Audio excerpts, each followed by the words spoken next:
The call came while I was at my drafting table, pencil in hand, midtown traffic murmuring through a cracked window. I asked Celeste about our usual July week in the Hamptons, the one my father never missed. She didn't hesitate. "We only invited people who actually show up for this family," she said. Then, like it was already settled, she told me to mail the keys to the beach house. "Don't make a scene." In the background, I heard laughter and glass clinking, and I understood they were already inside my house. "My name is Brianna Caldwell," and I listened. "Before I go on, tell me where you're listening from. If you've ever stayed quiet to keep the family calm and still felt pushed aside, stay with me. I grew up learning how to read a room before I learned how to read a blueprint. When I was 10, my father would take me to construction sites on Saturdays, not because he needed help, but because he didn't believe in babysitters. The smell of wet lumber and concrete dust stuck to my clothes. The steady hum of the HVAC system sounded like breathing to me. He'd tap a wall and say, "This one holds everything up. You take this out, the whole place shifts." I didn't know it then, but he wasn't just talking about buildings. My mother died when I was 8. Cancer, fast, brutal. One month she was braiding my hair in the kitchen. The next she was gone. For 4 years it was just my father and me in that narrow townhouse on the Upper West Side. He burned toast. I learned how to make boxed mac and cheese. We figured it out quietly. I thought that was what family was. You show up, you stay. Celeste entered our lives when I was 12. She was polished in a way my house had never been. Neutral colours, soft perfume, a smile that didn't move her eyes. People said she was perfect for my father. I tried to believe that. On the night she moved in, I stood halfway down the stairs, listening to them unpacking boxes in the living room. No one asked me how I felt. I went back to my room and told myself it didn't matter. That was the first time I practiced disappearing. When Harper was born 6 years later, everything shifted again. She was loud, confidence. She looked like Celeste and acted like her too. At family gatherings, relatives crowded around Harper's stroller while I refilled drinks and cleared plates. Someone once laughed and said, "Bree's the responsible one." It was meant as a compliment. It felt like a sentence. Christmas mornings made the difference obvious. Harper got the gift that needed batteries and instructions. I got sweaters, practical things. My father would wink at me like we shared a secret, but Celeste watched those moments closely. I didn't see it then. I only knew that love in our house seemed to come with conditions. When I was 16, my father bought the beach house in the Hamptons. It was old and dark, the kind of place people with money planned to tear down. He handed me a sketch pad and said, "Show me what you see." We spent 2 summers knocking down walls, opening windows, laying reclaimed teak across the deck. He trusted my instincts. In that house, I felt solid, seen. It was the one place where no one talked over me. After college, everyone assumed I'd join the company. I didn't. I opened my own small architecture studio instead. Sustainable projects, renovations that mattered to me. Celeste called it a betrayal. Harper posted about loyalty on social media. My father just said, "Bree builds dreams." I held on to that. I didn't realise how much that sentence cost me later. I didn't know it then, but those years were laying a pattern I wouldn't fully understand until much later. By the time my father's health started to slip, I was already used to being the one who stayed. I was the one who drove him to early appointments, who learned the names of his medications, who kept a spreadsheet on my phone so nothing got missed. Harper lived 2 states away then. She was busy, always apologetic, always posting photos from airports. Celeste praised her for trying so hard. No one praised me. I didn't need it, I told myself. I just needed things to be handled. There were small moments that should have warned me. Mail that disappeared from the kitchen counter. A drawer in my father's desk that started staying locked. Once I walked in late at night and saw him close his laptop too quickly. Celeste smiled and said, "Just paperwork." I nodded and went upstairs. I wanted peace more than answers. The dinners changed too. They became quieter, tighter. Conversations circled around the company, expansions, opportunities. When I talked about my own projects, Celeste would tilt her head and say, "That's nice, Brie." Nice meant irrelevant. Harper learned to talk like the company already belonged to her. She said "we" a lot.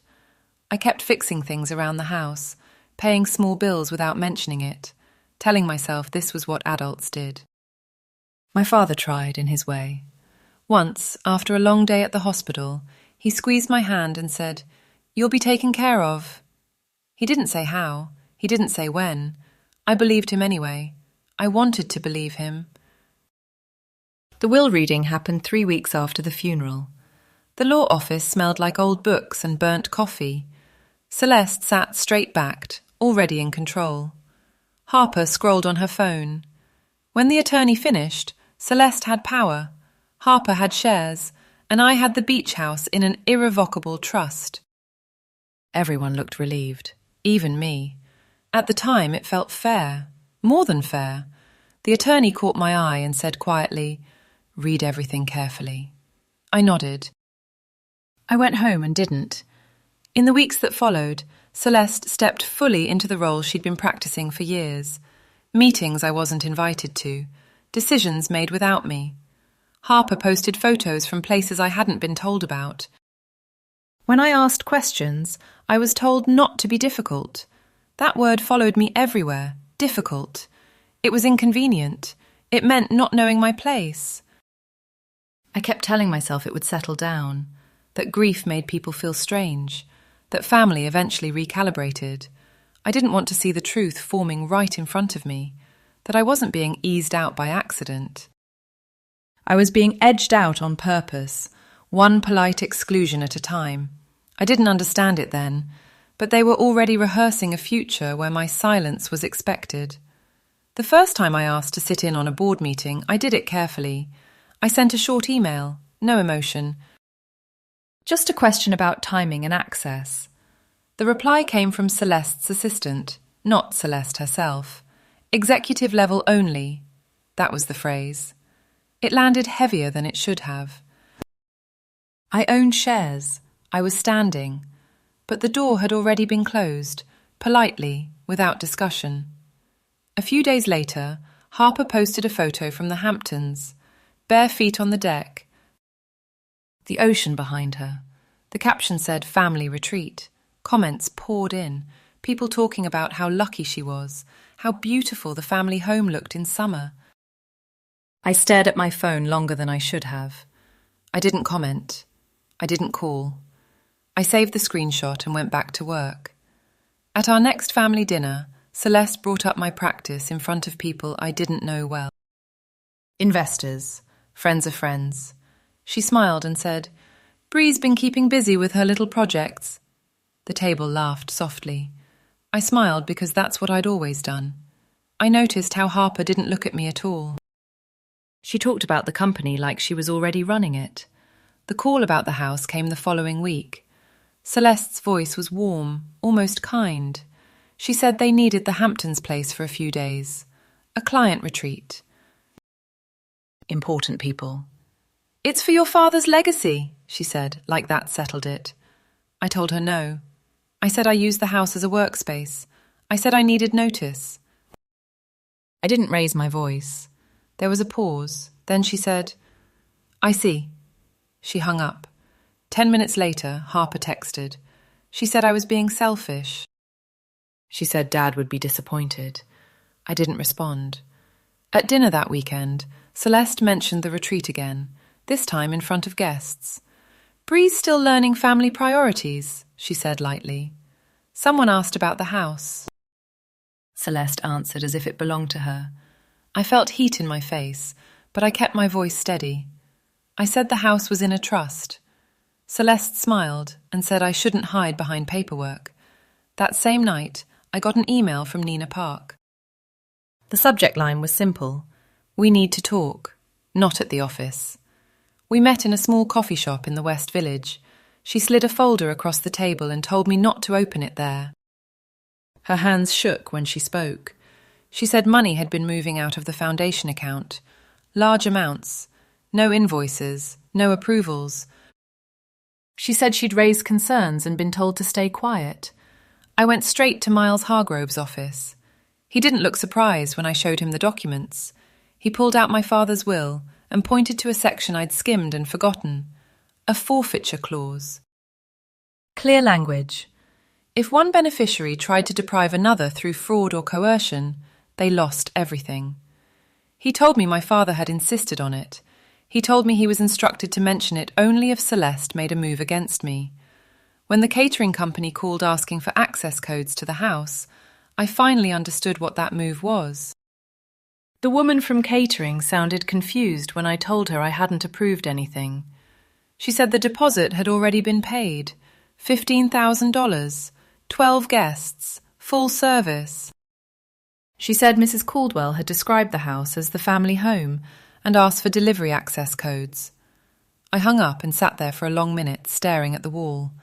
It wasn't just that they were using the house, it was that they were telling other people it was theirs to use. I called the company back through their main line and confirmed every detail. The dates lined up with our old July tradition. Only this time, it wasn't a vacation.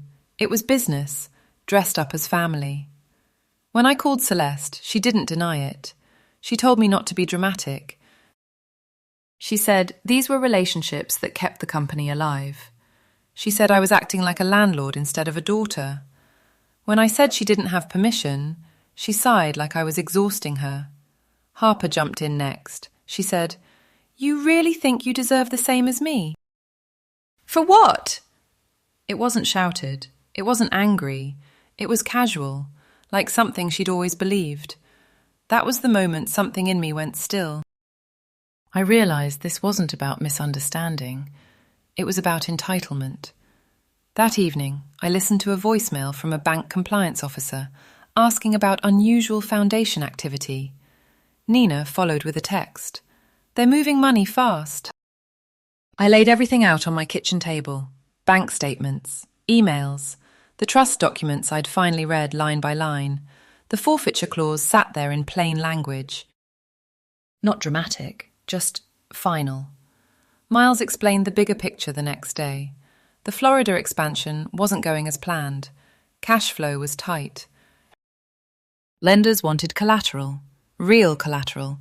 Celeste needed the Hamptons house, not for family, not for legacy, for leverage. If I signed anything voluntarily, the house could be tied up or lost entirely.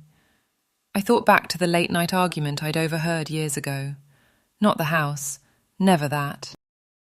My father knew. The final call came on a Tuesday afternoon. I answered the speaker. Celeste said they'd already arrived early. She said it was easier that way. She said I could come another time. In the background I heard music, laughter. Someone is cheering. She told me not to make a scene and to send the keys. I said I would. After I hung up, I didn't cry. I didn't pace. I opened my laptop and started organising files. I called Miles and asked for notarised copies. I called Nina and asked if she was willing to stand by what she'd shown me. I placed everything in a folder, then a box.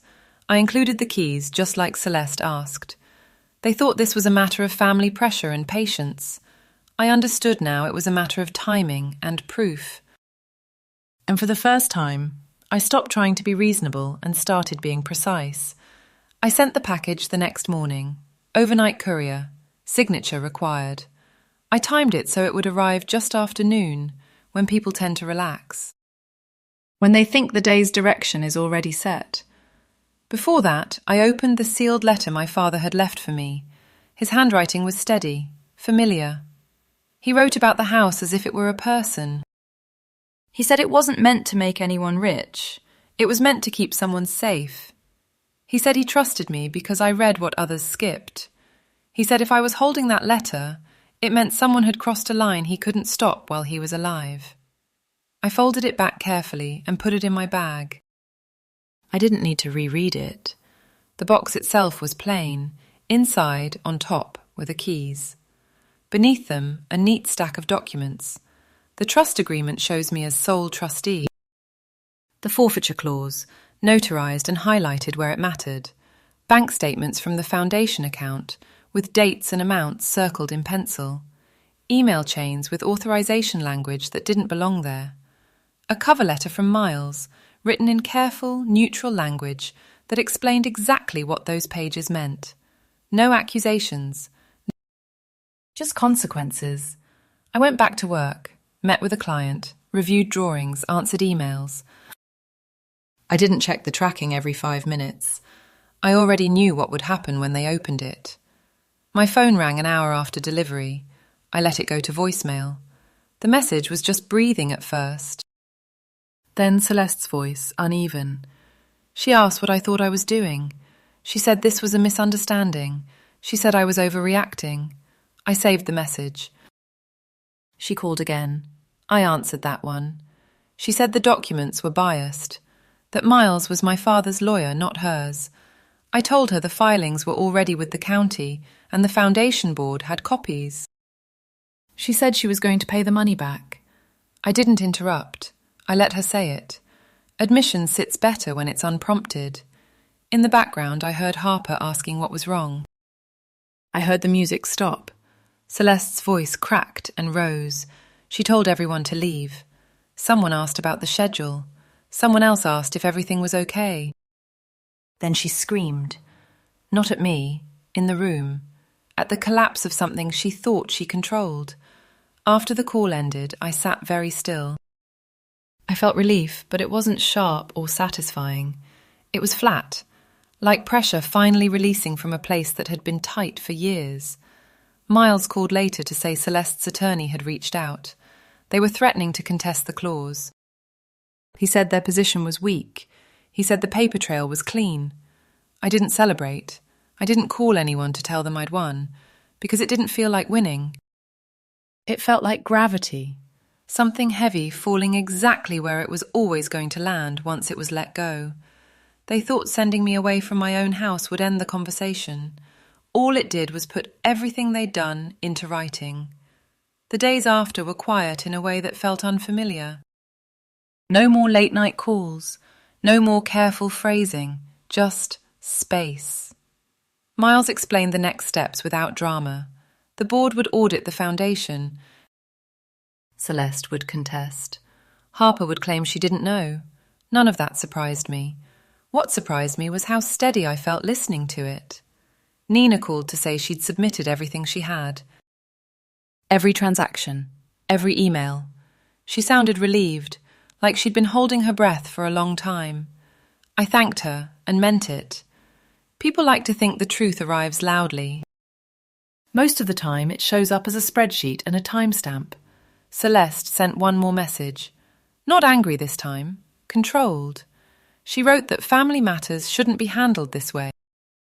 That my father would be ashamed of the damage I was causing. I read it once and didn't reply. Shame only works if you accept the premise. I didn't anymore. Harper went quiet online. Deleted photos.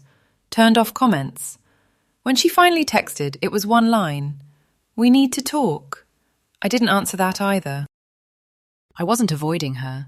I was choosing the order of things. Miles forwarded the agenda for an upcoming foundation gala. Board members, donors. A private session afterward to address governance issues. My name was on it, not as a guest, as a beneficiary with standing. I printed the email and placed it in the same folder as my father's letter. I drove out to the Hamptons alone the following weekend. The house was empty, quiet. I walked through each room and opened the windows. The air moved. The floors creaked the way they always had. I changed the locks. Just one small turn of a key. Practical. Necessary. They believed pressure would make me fold. They believed silence meant compliance. What they missed was that I'd finally stopped trying to keep everyone comfortable. I wasn't angry. I was prepared. And once you have proof, patience stops being a weakness. The next move wasn't going to be loud. It was going to be precise. I didn't feel victorious when things settled. I felt tired, the kind of tiredness that sits behind your eyes and makes even quiet rooms feel loud. The first morning after the calls stopped, I stood in my apartment kitchen staring at a mug of coffee I'd already reheated once. My shoulders ached. My breath felt shallow. Relief was there, but it came tangled with something heavier. Loss, maybe. Or the absence of adrenaline after months of holding myself together. A week later, I went back to the house, alone. No announcements, no messages. The Hamptons were still early summer quiet. I unlocked the door and stepped inside like a guest. The air smelled faintly of wood and salt. The HVAC hummed, steady and familiar, the same sound I'd learned to sleep through as a teenager. I walked slowly from room to room, touching nothing at first. Even though the house was legally mine, I felt like I needed permission from someone who wasn't there anymore. In my father's old desk drawer, beneath rolled plans and yellowed receipts, I found a small object I'd forgotten about. His old measuring tape. The metal kind, scuffed at the edges. The one he used to snap open and shut when he was thinking. I held it in my hand and felt something tighten, then loosen. He'd protected this place. He'd protected the idea of me. But he hadn't protected me while he was alive. That truth settled quietly. No anger, just clarity. A few days later, a distant cousin called. Someone who'd stayed silent for years. She said she was sorry. That she'd seen things but didn't know how to step in. The apology was awkward, incomplete. I thanked her anyway and didn't offer forgiveness. Not yet. Boundaries don't have to be dramatic. They just have to exist. Healing didn't look like speeches or breakthroughs. It looked like changing the locks, choosing paint samples and deciding to leave one room exactly as it was. It looked like setting a rule that all communication went through lawyers for now. Practical steps, small control, enough. There was a moment, standing on the deck one evening, when I thought about trading it all back. The house, the money, the quiet. For one afternoon where my father had chosen me out loud, where he'd said my name in a room full of people and meant it. I didn't get that. I never will. But I do get to decide what I accept now, and what I don't. As I drove back to the city, my phone buzzed with a voicemail from an unfamiliar number. Short, formal. About a meeting that hadn't been scheduled yet. I didn't feel afraid listening to it. I felt alert. For the first time, that felt like enough. If you've ever felt invisible inside your own family, go ahead and subscribe. This story isn't really about property or money. It's about what people show you when they think you won't push back. Share this with someone who's been pressured to stay quiet, and tell me in the comments what you would have done in my place. I read every story.